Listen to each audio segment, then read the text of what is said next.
नमस्कार मित्रांनो, मराठी उखाणा तुम्ही ऐकला असेलच. हल्ली असेच उखाणे घेण्याची पद्धत आहे की इतिहासाच्या पुस्तकाला भूगोलाचं कव्हर, इतिहासाच्या पुस्तकाला भूगोलाचं कव्हर रामरावांचं नाव घेते, श्यामरावांची लवर.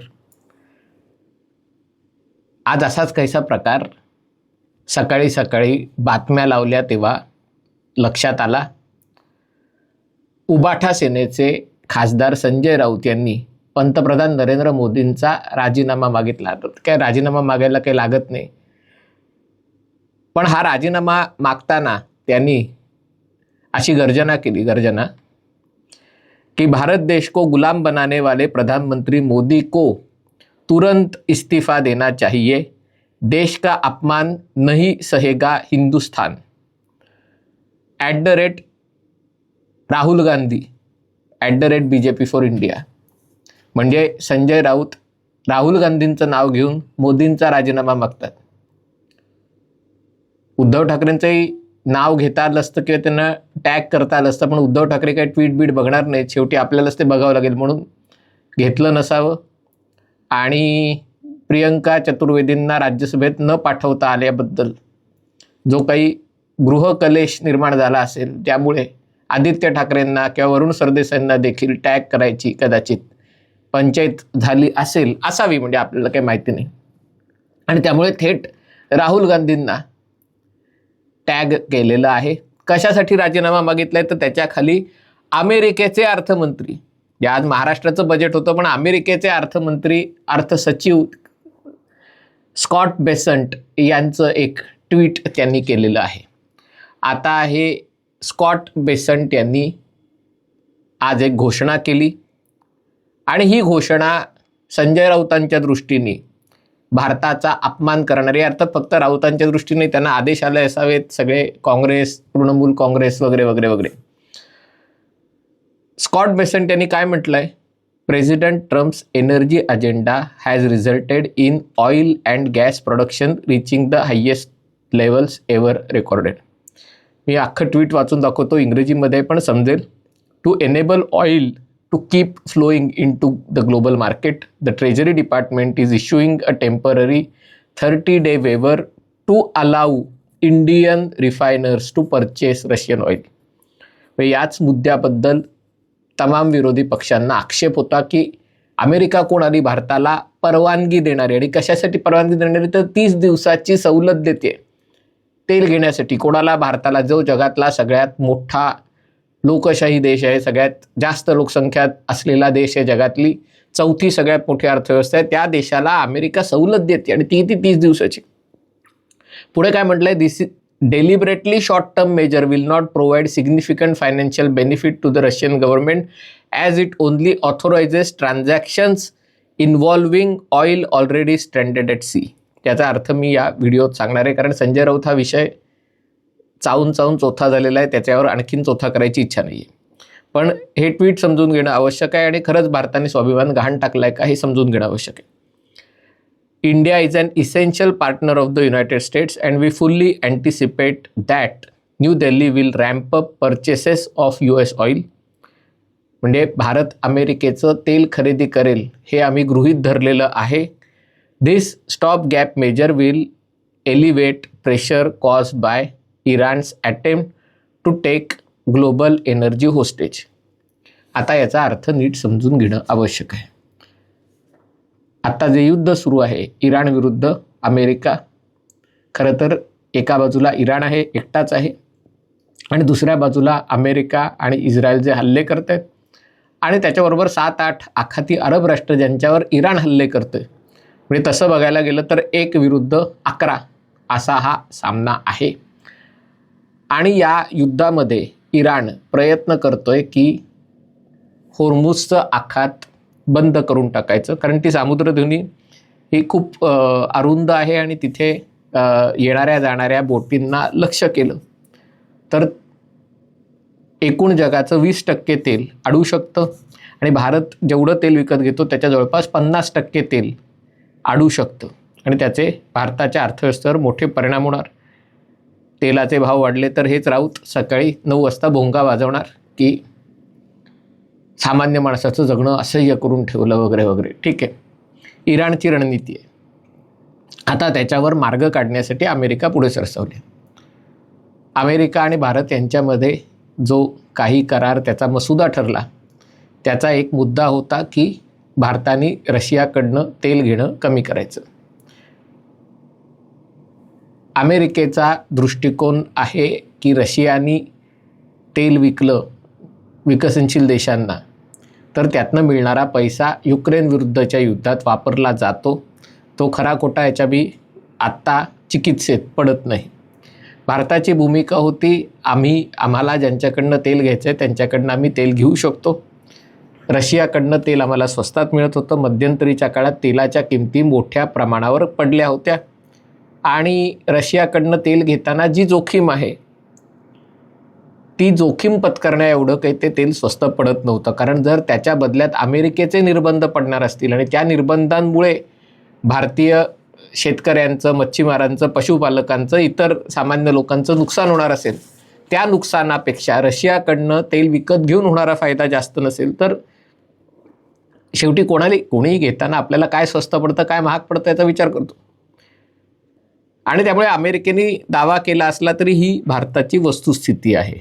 आणि आंतरराष्ट्रीय राजकारणात शेवटी जो ताकदवान असतो त्याला स्वतःची पाठ थोपटून घेण्याचा अधिकार असतो. काही त्याला प्रत्येक गोष्टी तुम्ही विरोध करू शकत नाही. आता काय झालं आहे, आता जेव्हा होर्मुझच्या आखातातून तेल येणं बंद झालं आहे, असं काही इराणने काय खूप हल्ले वगैरे केलेले नाही आहेत, पण हे जे सगळ्या विमा कंपन्या आहेत आणि जहाज कंपन्या आहेत त्यांनी हा वाहतूक करण्यासाठी नकार दिलेला आहे. अमेरिका तिथेही प्रयत्न करते की या जहाज कंपन्यांशी आणि विमा कंपन्यांशी बोलून की तुम्ही तेल बाहेर काढा, आम्ही तुम्हाला संरक्षण देऊ, काही झालं तर बघूया, म्हणजे अशी अजून वाटाघाटी सुरू आहेत.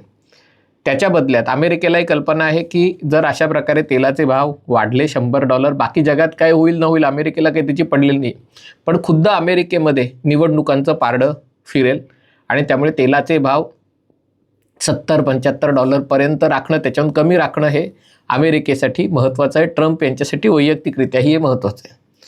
आता हे जे तेल आहे हे तेल नेमकं कुठलं आहे? हे रशियाचं तेल आहे. पण हे रशियाचं तेल रशियातनं बाहेर पडणार नाही आहे, तर ते ऑलरेडी बाहेर पडलेलं आहे. आणि याच्या आधी मी त्याला म्हणजे किती तेल आहे त्याचा अंदाज किती आहे ते मी 11 फेब्रुवारीची बातमी आहे, म्हणजे प्रत्यक्षात त्याच्यापेक्षा हे बरंच जास्त आहे.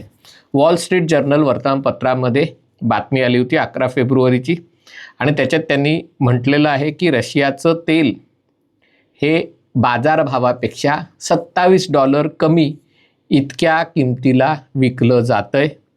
याला रशियन उरल्स असं म्हणतात. हे तेल रशिया विकू शकत नाही. हे तेल जर मोठ्या जहाज कंपन्यांना विकलं तर त्यांना विमा पुरवला जात नाही, कारण विमा पुरवणाऱ्या कंपन्या पुन्हा अमेरिकन पाश्चात्य आहेत आणि त्याच्यामुळे ज्यांच्याकडे जुनी जहाजं आहेत, टँकर्स आहेत, जे अशा प्रकारे शॅडो फ्लीट म्हणजे जहाज एकाच्या नावावर रजिस्टर आहे, चालवतो दुसरा, पैसा कमवतो तिसरा, अशा ज्या मोठे टँकर्स आहेत त्याच्यातनं या तेलाची वाहतूक होते. आणि त्याच्यात त्यांचं म्हणणं आहे की हे तेल असे व्यापारी विकत घेतात पण ते विकता येत नाही, कारण ते विकायला गेलं तर मग रशियाकडनं तेल घेतलं म्हणून तुमच्यावर निर्बंध पडतात. आत्तापर्यंत भारत हे तेल घेत होता. भारताने हे तेल बंद केल्यावर हे तेल कोणाला विकायचं? काही प्रमाणात हे चीनला विकलं जात होतं, काही प्रमाणात हे जे विकसनशील देश आहेत किंवा असे लोक जे रिस्क पत्करून, धोका पत्करून हे तेल विकत घेत होते. पण असं असलं तरी मोठ्या प्रमाणावर हे तेल समुद्रात फसलं आहे. हीच मुद्दाची बातमी आहे. आणि हे तेल आहे, हे तेल समुद्रात का आहे? कारण ते विकता येत नाही आहे. आणि दुसरीकडे किती आहे माहिती आहे तेल? हे 14 कोटी लिटर, 14 कोटी बॅरल, 14.3 कोटी बॅरल हे समुद्रात आहे 11 फेब्रुवारीला. आता कदाचित त्याच्यात आणखीन जास्त असेल, कारण रोज साधारणतः 9 लाख 10 लाख बॅरल रशिया तेल उत्पादन करते. त्यातलं चीननी विकत घेतलेलं सोडलं तरी रोजचे 4-5 लाख त्याच्यामध्ये भर पडत असणार. आणि त्यामुळे जवळपास 14.3 कोटी बॅरल हे फेब्रुवारीमध्ये तेल समुद्रात होतं. आता हे 14 कोटी बॅरलपैकी तेल जे भारताच्या जवळ आहे ते भारताने विकत घेतलं तर अमेरिकेला काही अडचण नाही आहे. का अडचण नाही आहे? कारण लुटनिक यांचं म्हणणं आहे की भारताने हे वचन दिलेलं आहे, अमेरिकेकडनं मान्य केलेलं आहे की आम्ही अमेरिकन तेल विकत घेऊ. पण आत्ता आखातात टंचाई असल्यामुळे, अमेरिकेच्या रिफायनरी पूर्ण क्षमतेने काम करत असल्यामुळे अमेरिकेचं तेल अमेरिकेतच वापरलं जातं आहे. निर्यात करायला आमच्याकडे तेल नाही आहे आणि जगाच्या तेलाच्या किमती स्थिर राहाव्यात अशी अमेरिकेची इच्छा आहे. आणि त्यामुळे भारत हा अमेरिकेचा मित्र देश असल्यामुळे त्यांनी हे तेल घेतलं. किती? महिनाभरात घेतलं. महिनाभरात किती तेल घेऊ शकेल? तर भारत हे तेल बऱ्यापैकी विकत घेण्याची ताकद भारताची आहे. स्वस्तात मिळत आहे का? निश्चितपणे. कारण आता $84 तेलाच्या किमती झालेत. कदाचित रशिया हे डिस्काउंट थोडं कमी करेल, कदाचित रशिया त्याच्यामध्ये फारसं काही करू शकणार नाही, कारण रशियाने हे तेल ऑलरेडी दुसऱ्या कोणाला तरी विकलेलं आहे. भारत त्या फक्त ज्यांनी तेल विकत घेतलं आहे त्याच्याकडनं विकत घेणार आहे. आणि त्याला जर हे तेल $45 तो विकत असेल, जे फेब्रुवारीची बातमी आहे, हे तेल $45 विकलं जातं आहे बॅरलला, तर भारताला ते 50-55 मिळालं. कारण आता मागणी वाढलेली आहे. तरी बाजारात $84 प्रति बॅरल तेल आहे आणि ते 55 बॅरलला मिळत असेल तर संजय राऊतांना पोटात दुखण्याचं काहीही कारण नाही आहे. ज्यांनी स्वतः कशासाठीच कशाचे पैसे भरलेले नाही आहेत त्यांना ही चैन चालू शकते. पण ज्याचं पोट हातावर आहे, जो कर भरतो, जो प्रामाणिकपणे काम करतो, त्याला पेट्रोल पंपावर पेट्रोल डिझेलचे भाव त्याच्या आयुष्यासाठी खूप महत्त्वाचे असतात. आणि जर स्वस्त दरात भारताला तेल मिळत असेल आणि अमेरिका ते देत असेल तर याच्यात भारताचा स्वाभिमान गहाण पडला वगैरे म्हणून कांगावा करण्याला काही अर्थ नाही आहे. सांगायचा मुद्दा हा की जेव्हा संजय राऊतांच्या आदर्श असलेल्या सोनिया गांधींच्या नेतृत्वाखालचं मनमोहन सिंग यांचं सरकार होतं, तेव्हाही भारत अमेरिका अणु करारामुळे भारताने कैक वेळा इराणच्या विरोधात मतदान केलेलं आहे. इराणकडनं तेल विकत घेणं भारताने थांबवलेलं आहे. तेव्हाही अमेरिकेचा दबाव होता, पण तेव्हा भारताने हे केलं कारण भारत अमेरिका अणु करार भारताच्या हिताचा होता. आणि एखादी गोष्ट भारताच्या हितासाठी असेल तर सरकारने ज्या गोष्टी केलेल्या असतात त्याचं समर्थन करायचं असतं. यालाच राष्ट्रवाद म्हणतात. कारण देश पहिले, राजकीय मतभेद असतील, पटत असेल नसेल, पण त्याच्यामुळे जर देशाचा फायदा होणार आहे, भारताचा फायदा होणार आहे, तर अशा वेळेला देशाचा फायदा बघायचा असतो. पण इथे सामान्य लोकांना महाग तेल मिळावं आणि मग त्यांनी मोदी सरकारविरुद्ध आंदोलन करावं आणि सरकार पाडावं, आपल्याला जे जमत नाही आहे 3 टर्ममध्ये, ते सामान्य लोकांनी रस्त्यावर उतरून करावं, त्याच्यासाठी त्यांना महागाईची झळ बसावी, अशा प्रकारे विकृत विचार जर मनात येत असतील आणि त्याच्यासाठी जर मोदींना गुलाम म्हणण्याचं किंवा देशाला भारताने स्वाभिमान म्हणजे गहाण टाकला वगैरे अशा प्रकारचे आरोप करायचे असतील तर ही वस्तुस्थिती समजून घेणं आवश्यक आहे. आता याच्यातनं पुढे काय होईल? हे काही परफेक्ट आहे का? हे एका आदर्श जगाचं चित्र आहे का? नाही आहे. बळी तो कान पिळे, अमेरिका कान पिळतोय, पण अमेरिका ताकदवान आहे आणि अमेरिका बेगुमानपणे वागतोय. मुद्दा असा आहे की जर इराणचं युद्ध यशस्वी झालं तर सगळ्यात जास्त फायदा संयुक्त अरब अमेरिकेला तर होणारच आहे, पण इस्रायललाही होणारच आहे, पण संयुक्त अरब अमिराती आणि भारतालाही हा फायदा होणार आहे. कारण चहाबहार बंदर भारताचं तिथे आहे. भारत युरोप व्यापारासाठी चीनला समांतर अशी एक मार्गिका त्याच्यातनं उघडणार आहे.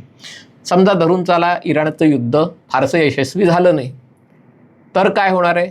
तर जोपर्यंत आखात बंद आहे तोपर्यंत आपल्याला स्वस्त दरात तेल आणि नैसर्गिक वायू जर मिळत असेल तर त्याचा विरोध करायचं कारण काय मला कळत नाही. अमेरिकेला त्याच्या राजकीय नेत्यांना जी फुशारकी मारायची आहे ती त्यांना मारू द्यावी. इथेही तुम्ही सकाळी 9 वाजता फुशारक्या मारता, कोणी तुमच्याकडे लक्ष देतं का? नाही. तसं त्यांनी फुशारकी मारली, मारू द्या, आपल्याला तेल मिळतंय. आपण जी भूमिका घेतली ती ठाम आहे. आणि त्यामुळे स्वतःला जे जमत नाही ते करण्यासाठी भारतीयांचा जीव धोक्यात घालायचा, भारतीयांना खिसा फाडायचा, त्यांना गोष्टी महाग मिळण्यासाठी कामना करायची, ह्याला जर राजकारण म्हणत असतील तर हे चुलीत घातलेलं राजकारण, हे चुलीत घालणं अधिक योग्य ठरणार आहे. हा व्हिडिओ आपल्याला आवडला असेल तर कृपया लाईक करा, शेअर करा आणि हे चॅनल सबस्क्राईब करायची विनंती आहे. तुर्तास इथेच थांबतो. पाहत रहा MH48.